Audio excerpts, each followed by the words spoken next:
Assalamualaikum warahmatullahi wabarakatuh. Selamat datang di channel The Pico News, pusat informasi yang keren dan cool. Di kesempatan ini saya ingin membagikan berita yang saya baca dari Kompas TV bahwa harga telur merosot. Apakah ini berita baik atau berita buruk atau biasa-biasa saja? Mari kita nanti simpulkan. Sekarang kita baca dulu beritanya, nanti kita bahas dan simpulkan. Dilansir oleh Kompas TV, judulnya harga telur ayam terus anjlok, ini penyebabnya. Harga telur semakin hari semakin turun drastis. Para penjual eceran dan masyarakat pun sudah merasakan harga telur yang semakin anjlok dari hari ke hari. Adapun penyebab anjloknya harga telur di pasaran salah satunya ialah pasokan telur ayam yang melimpah, namun permintaan konsumen cenderung tetap.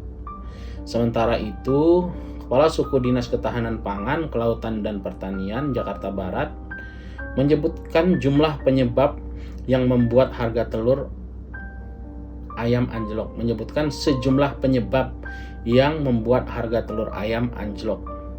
Harga telur ayam ras saat ini mengalami penurunan harga dikarenakan distribusi yang sudah lancar. Berarti sebelumnya tersendat harganya naik, sekarang jadi stabil, bukan turun ya, jadi stabil. Kemudian banyak kecenderungan oversupply juga, sedangkan permintaan konsumen cenderung tetap. Harga telur ayam ras di sejumlah pasar tradisional di Jakarta saat ini berkisar 19.000 hingga 20.000 per kilo. Ini ada videonya, saya putar sedikit. Telur ini. Ya, Pak Salis dan juga saudara, saat ini saya berada di Pasar Manggarai, Jakarta. Sebelumnya kami akan menggambarkan terlebih dahulu kondisi harga telur ayam di pasar ini untuk setiap kilonya saat ini berada di kisaran 19.000 sampai 20.000 rupiah per kilogram. Ini tidak heran karena memang kalau kami lansir dari situs hargapangan.id, harga telur ayam di sejumlah pasar di wilayah Jakarta ini juga trennya menurun, bahkan sama seperti yang terjadi di Pasar Palmerah, harganya berada di kisaran sekitar 19.000.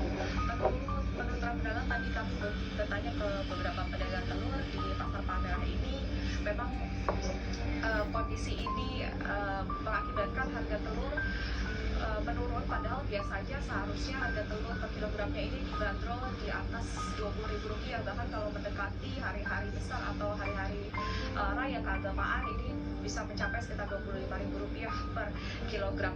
Tadi kami juga tanyakan, kondisi ini ternyata sudah terjadi sejak sekitar bulan Agustus kemarin, dan para pedagang ini menyatakan bahwa memang kalau dilihat dari kondisinya tidak hanya supply dari peternak saja yang memang cukup banyak begitu, tetapi juga daya beli masyarakat yang memang belum pulih sepenuhnya. Ini ada kejanggalan ya, berita yang saya baca bahwa permintaan sebenarnya tetap tidak menurun, tapi di berita yang diberitakan video ini bahwa menurun karena daya beli masyarakat menurun. Sebenarnya mana yang benar begitu? Kalau daya beli masyarakatnya menurun, artinya itu berita buruk ya, berarti ekonomi kita menurun sehingga telur nggak laku, jadi petani telur jadi merugi karena stok telur busuk. Karena telur ini kan nggak bisa bertahan lama-lama ya, 2 tahun atau saya nggak tahu berapa lama, tapi mungkin nggak sampai 1 tahun pasti sudah busuk telur ini. Entah kalau dimasukin kulkas, tapi sepertinya dimasukin kulkas pun tidak bertahan lama. Beda dengan daging. Tapi kalaupun memang karena oversupply, tadi kan diberitakan di berita yang saya baca tadi tidak ada penurunan permintaan, hanya sebelumnya pemasok ini tersendat, sekarang menjadi lancar begitu. Kalau demikian berarti kan oversupply. Kalau oversupply seperti ini ya sebenarnya harus orang yang punya wewenang yang besar yang bisa mengatasi masalah ini menurut saya gitu. Jadi kan telur ini banyak bisa dibikin banyak gitu. Dia multifungsi lah telur ini, bisa dibikin kue atau bisa dibuat lauk makan, itu kan banyak gitu. Kalau seandainya pemerintah mau merangsang pengusaha-pengusaha lainnya yang kreatif-kreatif agar lebih banyak mengolah telur, atau bahkan kalau bisa telur-telur ini diekspor ke luar negeri, maka ini bisa mengatasi masalah kan gitu.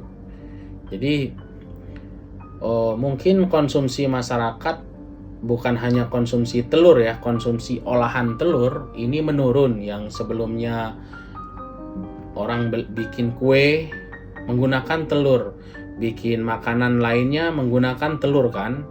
Nah, kalau toko kue ini tutup, mall tutup, toko kue tutup, akhirnya kan telur sedikit yang makan, yang bisa dibeli.